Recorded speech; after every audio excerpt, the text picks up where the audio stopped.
Everybody, Cliff Barron from Remax here with my weekly update for Milton, Georgetown, and Glen Williams for the weeks of October 18th to the 24th, 2020. And before I get to that, I'm going to talk about closing. Let's see. Say there's a fluke that you actually get a chance to do a home inspection.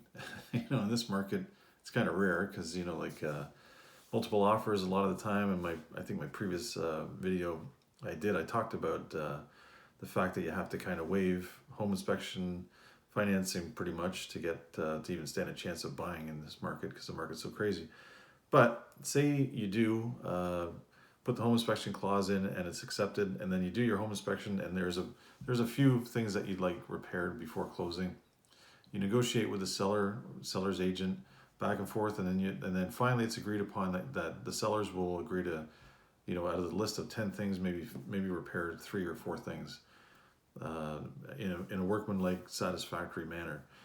So the question is, when it comes to closing, I've said in one of my previous videos that you should book a revisit just before closing so that you can make sure those things are done. But what happens if they're not done? That's the question. So what happens is, if they're major things like like they've taken out all the appliances, then that's a breach of the contract, and there's a chance that you won't close. But if they're minor things, like I said in one of the previous videos, your lawyer can do what's called a holdback on closing to get those things repaired.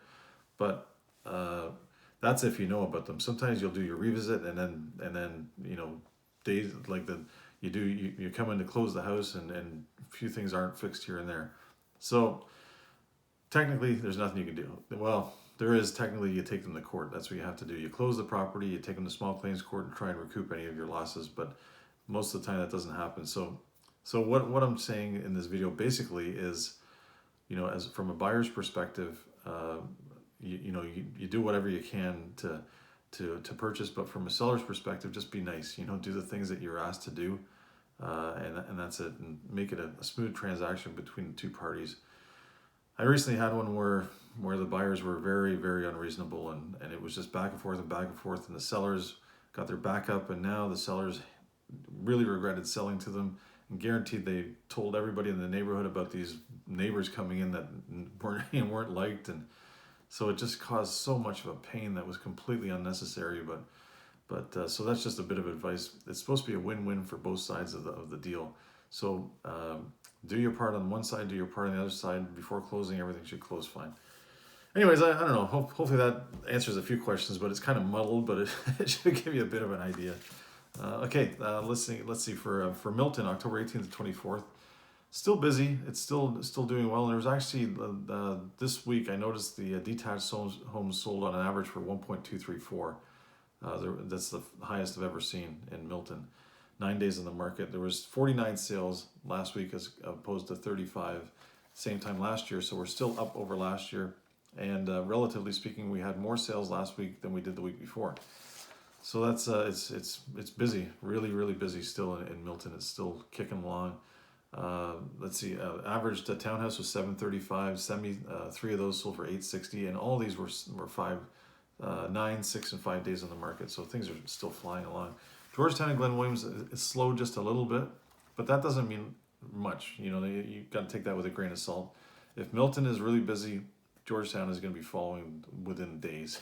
So that's the way it seems to work, because people are, it always goes Toronto, Mississauga, Milton, Georgetown, and kind of keeps filtering out from there. So if you want to predict the Georgetown market, look at Milton. If you want to predict the Milton market, look at Mississauga, etc. You know what I mean? That's kind of the way it works. So there was 12 sales last week in Georgetown and Glen Williams, as opposed to 10 last year. So we're still up over last year, but we're down a little bit from the week before. It slowed a little bit from the week before, but the average price went up. 9 detached sold for 1.1 million, 4 days on the market, and 3 towns sold 775, which is the highest I've seen for townhouses in Georgetown and Glen Williams. Actually, Georgetown, there is no townhouses in Glen Williams, really. So that's encouraging. It's all still very, very busy.